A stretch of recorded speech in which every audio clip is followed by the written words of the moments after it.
Materi yang ketiga, representasi dan topologi jaringan. Yang pertama, representasi jaringan. Arsitek dan administrator jaringan harus dapat menentukan seperti apa jaringan mereka nantinya.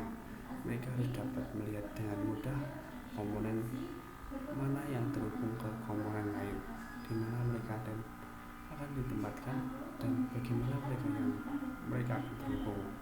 Diagram jaringan sering kali menggunakan simbol seperti yang kita pelajari.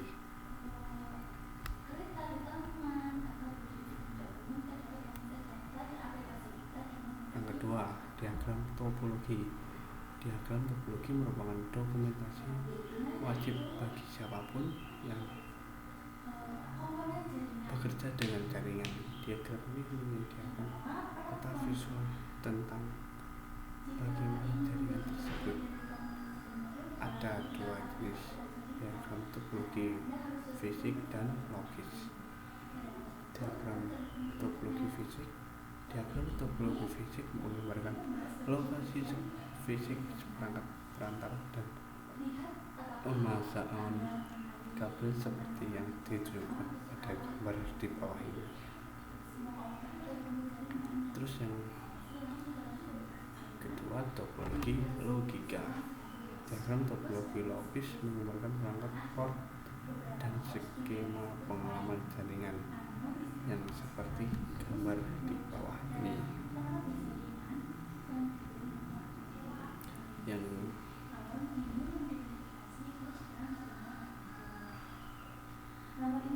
terus yang keempat, tentang materi tentang jaringan berbagai ukuran. Setelah Anda memahami komponen-komponen yang membentuk jaringan dan representasinya dalam topologi fisik dan logika, Anda siap mempelajari berbagai jenis jaringan. Jaringan hadir dalam berbagai ukuran, mulai dari jaringan sederhana yang terdiri dari dua komputer hingga jaringan yang menghubungkan jutaan perangkat. Jaringan rumah sederhana memungkinkan Anda berbagai sumber daya seperti printer, dokumen, gambar, dan musik, dan lain sebagainya.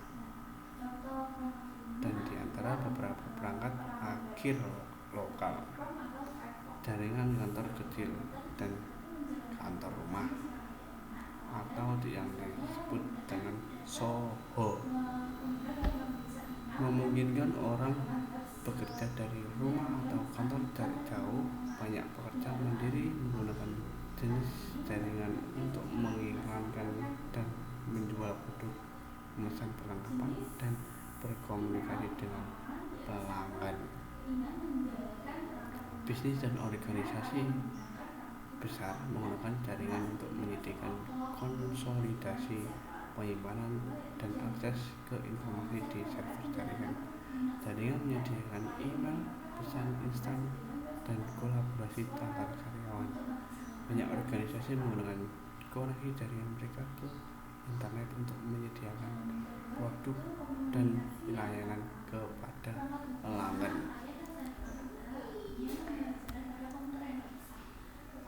Terus yang selanjutnya, LAN dan WAN, yaitu infrastruktur jaringan sangat bervariasi dalam hal ukuran, area yang dicakup.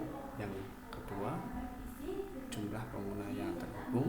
Yang ketiga, jumlah dan jenis layanan yang tersedia. Yang keempat, area tanggung jawab.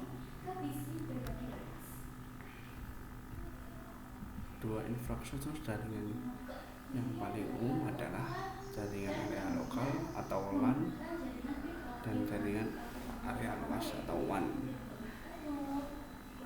LAN adalah infrastruktur jaringan yang menyediakan akses ke pengguna dan perangkat akhir di area geografis yang kecil.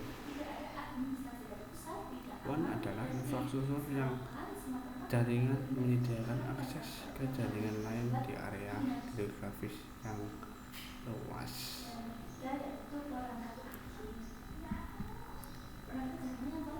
Terus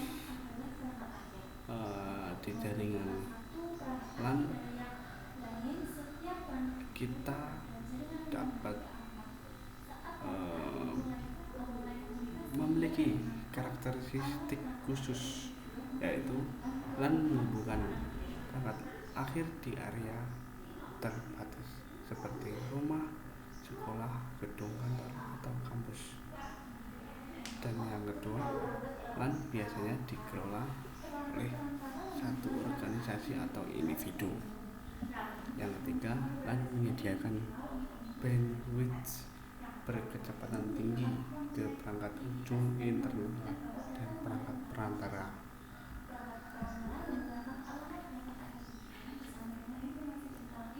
Terus selanjutnya, WAN juga memiliki karakteristik tersendiri, yaitu WAN menghubungkan LAN di wilayah geografis yang luas seperti antar kota. Yang kedua, WAN biasanya dikelola oleh beberapa penyedia layanan. Yang ketiga, WAN biasanya menyediakan sambungan berkecepatan lebih lambat antar LAN. Terus selanjutnya, internet. Internet adalah kumpulan jaringan yang saling terhubung di seluruh dunia, atau interwalk, atau singkatnya internet. Terus selanjutnya yang keempat, internet dan extranet. Ada dua istilah ternyata, kawan-kawan.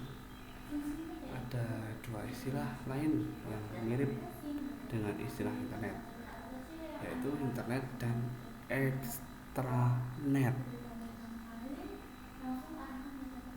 Terus internet adalah istilah yang sering digunakan untuk merujuk pada koneksi privat LAN dan WAN memiliki suatu organisasi. Internet dirancang agar hanya dapat diakses oleh anggota organisasi, karyawan, orang lain yang memiliki otoritas. Suatu organisasi dapat menggunakan extranet untuk menyediakan akses yang aman dan terjamin bagi individu yang bekerja untuk organisasi lain, tetapi memerlukan akses data organisasi tersebut. Terus yang selanjutnya, yang materi kelima, yaitu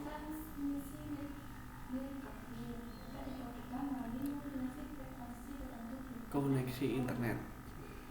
Koneksi internet terdiri dari yang pertama, teknologi akses internet. Yang kedua, koneksi internet rumah dan kantor kecil.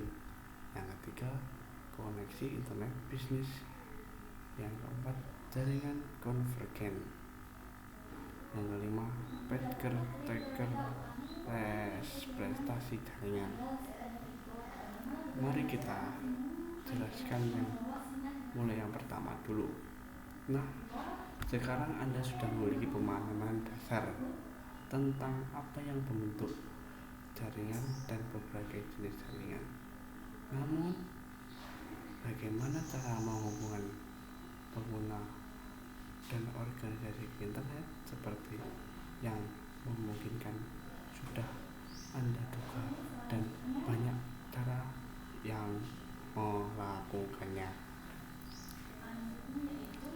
Pengguna rumahan, pekerja jarak jauh, dan kantor kecil biasanya memerlukan koneksi ke ISP untuk mengakses internet. Pilihan koneksi sangat bervariasi antara ISP dan lokasi geografis. Terus yang kedua, koneksi internet rumah dan kantor kecil.